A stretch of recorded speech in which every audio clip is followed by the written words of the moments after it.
Morning to everybody, this is Phil Beck with the Professional Painter and Decorator, and I hope you like that little bit of an intro at the beginning. It's only 20 seconds long, but it tries to keep the audience attention there to carry on watching the video. Hopefully, who knows. But today's video, you've probably seen the thumbnail, you've seen the title, and you're interested in what we're going to talk about wage rates. Now, I've spoke many a time, and there's a couple of videos that are going to come up there. I've spoke about what you should be charging as somebody self-employed if you're running a business. It's not so much me telling you what you should charge, it's more of a case of me trying to make you think. Hopefully I tried to make you think and just break down things really into layman's terms to help you probably run your business better, to obviously make you think about what you're actually charging to the customer, what you're charging out. In effect, what you're breaking down your running costs are to what you are billing yourself as an hourly rate. But we're moving on from that now. I've got my easel up. I want to be talking about PAYE. So before anybody jumps on the bandwagon and starts commenting before they've actually watched all of this video, this is PAYE. This is PAYE, pay as you earn. So if you have employees or you're a little bit unsure about what sort of figures you should be paying them, hopefully what I've got here is going to help you. And I'm going to put it into layman's terms. Now, these figures that I'm going to be talking about on here, they're not trade secrets or anything. These are all things you can actually find on the internet. So I'm not telling you anything you actually don't probably already know or you can't find out yourself. But I just want to talk about a few things to make you think. And that's what I'm here today for. I want to make you think about hourly rates and actual... Let's get into the video. So I'm going to move around. I'm going to get the camera set up so you can see the easel a lot easier, and I will talk through it. You won't see me on camera all the time. You'll go, yay, yay! But I will actually fill out some of these numbers and help you try to make sense of it. So let's move the camera around and let's get into this video. Okie dokie, now I'm behind the camera because I'm actually watching the screen and you can see I'm there. I've got my marker pen ready, the red marker pen, and I have a pointer. So we have a pointer here, I'm going to be pointing things out. Right, I'm going to be talking about, this is the Federation of Master Builders. Hopefully a lot of you have heard of the Federation of Master Builders, and the Federation of Master Builders have got the BATJIC, the BATJIC, which is the Building and Allied Trade Joint Industrial Council. They're the group that set, I'm going to say it, correct me if I'm wrong, they are the group that set the PAYE rates, wage rates. Now, this that I'm going to be talking about now is the prices, the figures for the wage rates 2024 to 2025. Now, we're already into 2025 and these figures will alter in roughly around about June of 2025. So the figures we're going to be coming up with down here are the actual figures that the BATJIC, the BATJIC, the Building and Allied Trade Joint Council, Industrial Council, have set as wage rates to actually help you pay your employees, i.e. PAYE. Now, I'm going to say straight away, and I'm going to wave my hands so you can understand me, this is a guideline. This is what they're actually saying the guideline is. If you want to pay more or you are paying more, your employees, that is entirely up to you. But this is what the pay scale is and the wage rates. And if you actually go onto the Federation of Master Builders and look up the BATJIC, the BATJIC wage rates, it also gives you the holiday allowances as well. But today, on all of this, we are talking about wage rates. Now, this is the Master Builders, Federation of Master Builders, using the BATJIC. Now, the Painting and Decorating Association, and I'm here. I am basically a painter and decorator. They use the CIJC. And you're going to say, what's that, Phil? And you're going to, well, I'm going to tell you, the CIJC, which is the Construction Industries Joint Council. Now that governing body, hope you can see it on the screen, the CIJC is the wage rates that the Painting and Decorating Association go with. Now the Federation of Master Builders covers a lot of trades, and you know, electricians, we've got builders, we've got everybody in between. But the CIJC is the wage rate scheme that in effect the Painting and Decorating Association go off. Now I will put those hourly rates down separately, but today I am mainly talking about what the Federation of Master Builders 2024 to 25 pay rates are. So this is based on, I'm going to be going with a 37.5 hour working week. So 37.5 hours, and I'm going to be going with hourly per hour and a year. I'll put you a weekly wage there off that 37.5 hours, but we're going to go through it. We've got the Adult General Operative, which in effect is, shall we say, entry level, lower on the skill scale. This is what your probably general labourer is. Then we're going to touch on the NVQ Level 2, which in effect is the City and Guilds craft certificate that I know of 30 years ago. I know there are slightly different diplomas on the City and Guilds now, with a Level 1, a Level 2. There is a Level 3, but not many colleges do that. And then we're going to be talking the wages for an NVQ Level 3, which is City and Guilds really advanced craft. That is at the top of the scale. Now, whether you're a builder, whether you're an electrician, or whether you're a plumber or a painter and decorator, advanced craft Level 3 was available to all. So this is why I'm going to group in the Federation of Master Builders PAYE wage rates for 2024 on this video today. So let's crack off. Right, Adult General Operative, I'm going to be calling it, and I'm just going to step to the side because I've got the marker pen there. General Operative, which I will say is entry level, skill set, not been to college, not done any training that way, and we're coming in with the General Operative. Right, the hourly rate that the Federation of Master Builders and the BATJIC are recommending is, it's in red,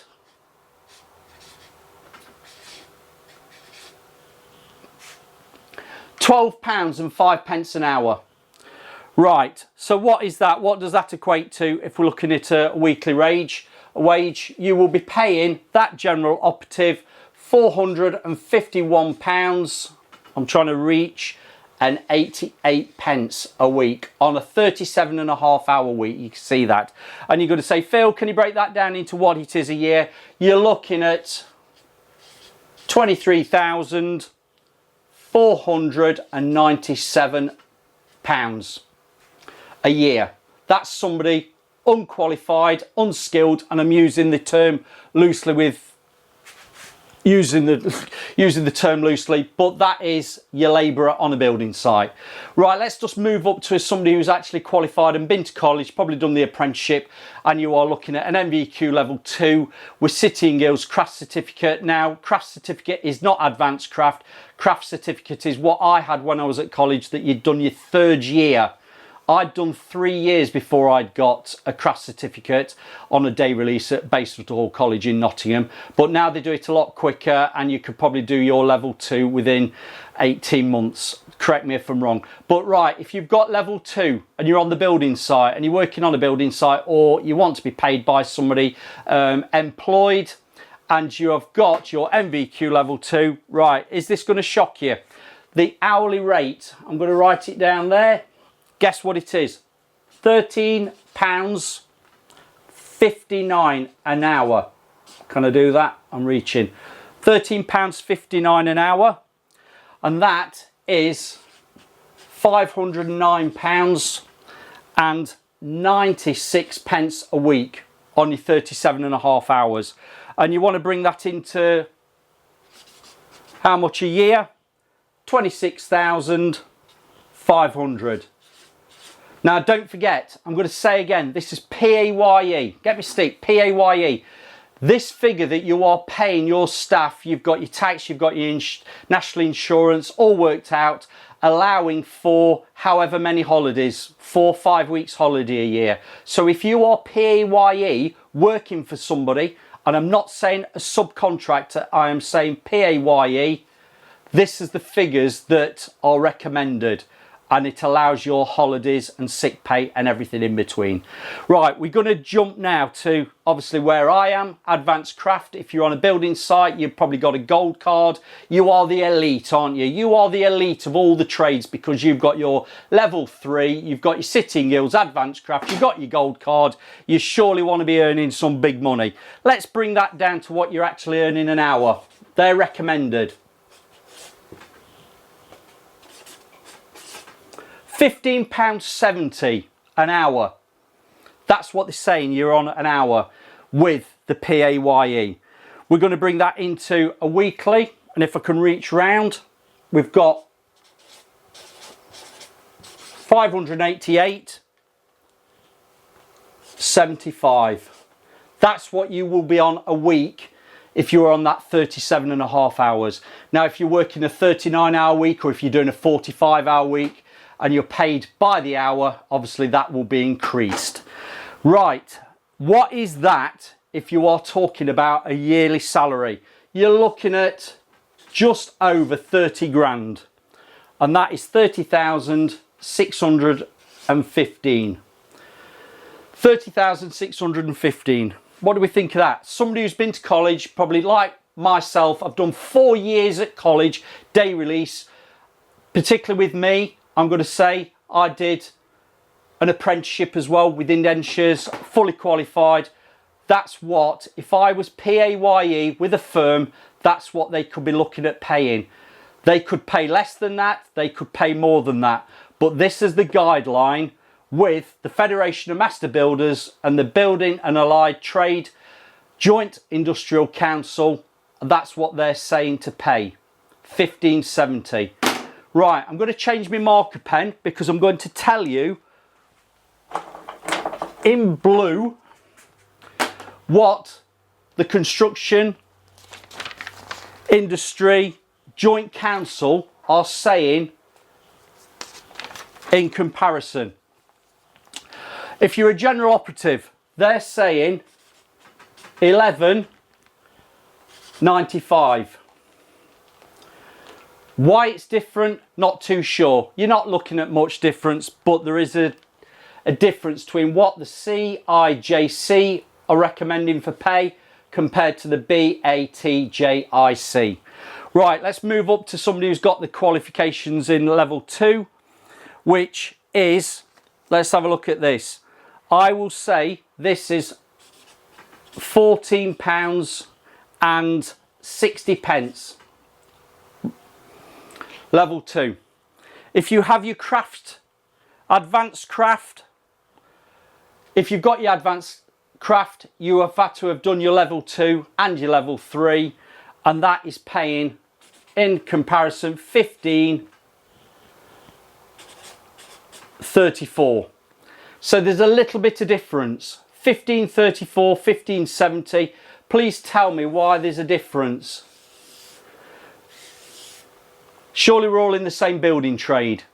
Or are we being devalued as a painter and decorator because anybody can paint? I'm just asking the question. But I'm going to come down to, if you can see it at the bottom, I'm pointing national minimum wage for somebody over the age of 21. This is in 2025 because it has just gone up. I'll put that there. 2025. On a 37.5 hour week, we know what it is, don't we? Your hourly rate is £12.21. So breaking that down to a 37.5 hour week on a yearly pay, what are you getting a year? You are approximately £23,000 809. I'll put a pound sign there. Hope you can see it clearly. So £12.21. This is for somebody over the age of 21, and I'm going to be saying these are roughly about the same, because if you've done your level 3 NVQ, you're probably around about the same age. So somebody over the age of 21 on a 37.5-hour week, they're earning £21.21 an hour. Over the year, it's £23,809. So roughly, that person weekly is very similar to unskilled. They're roughly around about the £450 a week. Little bit more. And that is for somebody who's on minimum wage jobs, probably not been to college to learn whatever they're doing, but a minimum wage. And I'm going to say it, and there's going to be people screaming at me. Trolley pushing, shelf stacking, over the age of 21, no skill element needed, £12.21 an hour. That's what they're on. Can you see that? £12.21. Somebody who's on a building site labouring, £12.05. Somebody who's been to college is not much difference on £13.59, and then £15.70 for somebody who's probably done 3 or 4 years at college in the building trade is on £15.70, or quite possibly £15.34 an hour. What is the difference? What is the difference between minimum wage work and somebody who's actually gone to college, learned to trade, got an apprenticeship, and that's the difference in salary? What do we think of that? Now, I'm waving my hand in front because I'm still here. I just want to bring it into a comparison, and I think if I move the camera, you can see where I'm coming from on this. We have a comparison sheet with the NHS. Everybody loves the NHS. They're fantastic. They do a cracking job. So I am doing a comparison, and again, these figures are all available to look up if you want to go online and check what I am saying, whether it's a yes or a no. Is he making it up? I am not. I have first-hand experience looking into this. I know what I am saying on here is right. So we're looking for 2024 to 2025. We've got the NHS comparison, and I'm going to go straight in with what we all know, a registered nurse. A registered nurse on here is a band 5. Now, there are lesser bands for different skill sets, and there are higher bands for more qualified skill sets, but a registered nurse is a band 5, and this is starting figures we're going to be talking about. The registered nurse can cover physios, obviously a nurse, radiographers, etc, etc. It's somebody who's done possibly their GCSEs, they've gone on and done A-levels, they've carried on and done a degree. I've started A-levels and a degree. They've got minimum 3 years experience in university, and they've been working possibly as a nurse as well. Now, a band 5, when they come out, their starting salary, again, we're keeping with that 37.5 hours a week. Do you want to say, I'm going to give a pause, I'm going to say to you, do you know what the wages are for a band 5 nurse out of university, starting salary? Well, do you know what? I'm ready to tell you. Are you sitting down? Hopefully you're sitting down. The red marker pen is out. The starting salary of a band 5 registered nurse,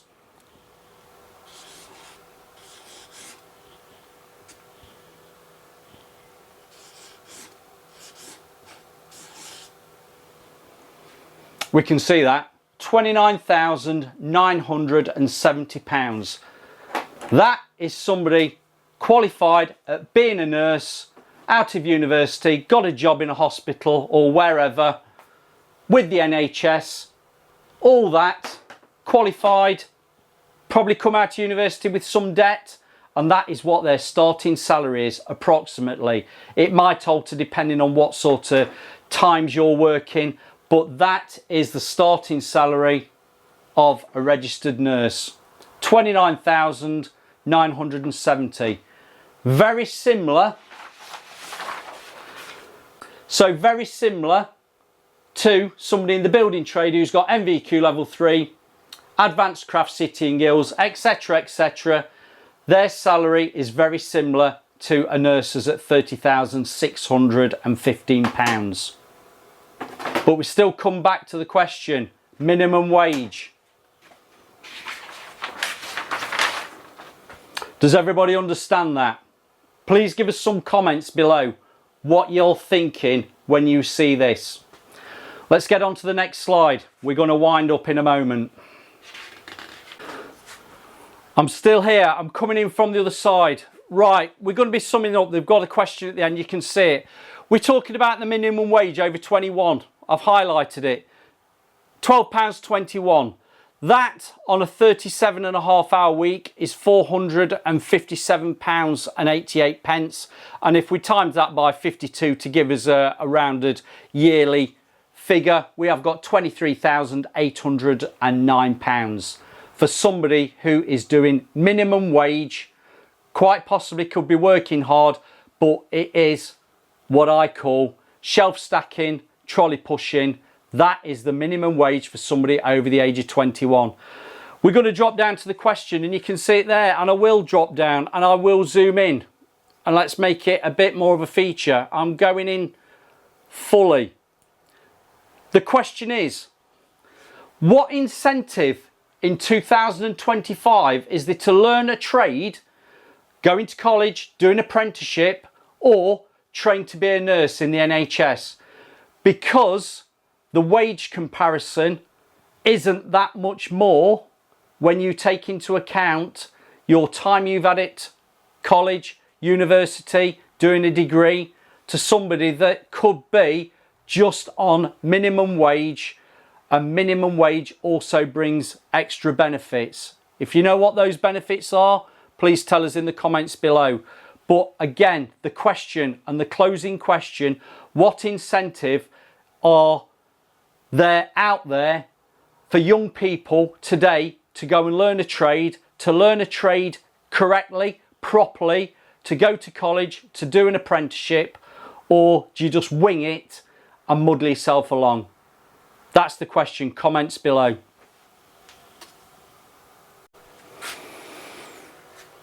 Hopefully I've explained this and it's made you think, and this is what this video is for, to make you think. I'm going to also say to you, there's going to be some videos coming up at the side. Please watch those. Help the channel grow by watching other videos. But this video today was to help you understand where I'm coming from when we're talking about apprenticeships, going to college, getting young people into proper work, learning a trade. These prices, these wages set by federations, set by governing councils, how do you feel they are being set when we look at what the wages are, what the cost of living is? The differential between a minimum wage job and somebody who's actually had time to go to college, get a degree and learn a skill, a trade, there's not much difference between the two, is there? What incentive is there to actually do well at school, do well at college, get a degree? If you're particularly in a trade that is looking at paying these sorts of hourly rates and paying these sorts of salary a year. I want some comments below, and I want you watching these videos at the side. I love you all. Thank you very much for supporting the channel. People who are buying me a coffee and giving me super thanks, much appreciated. Watch the videos at this side. Thank you very much.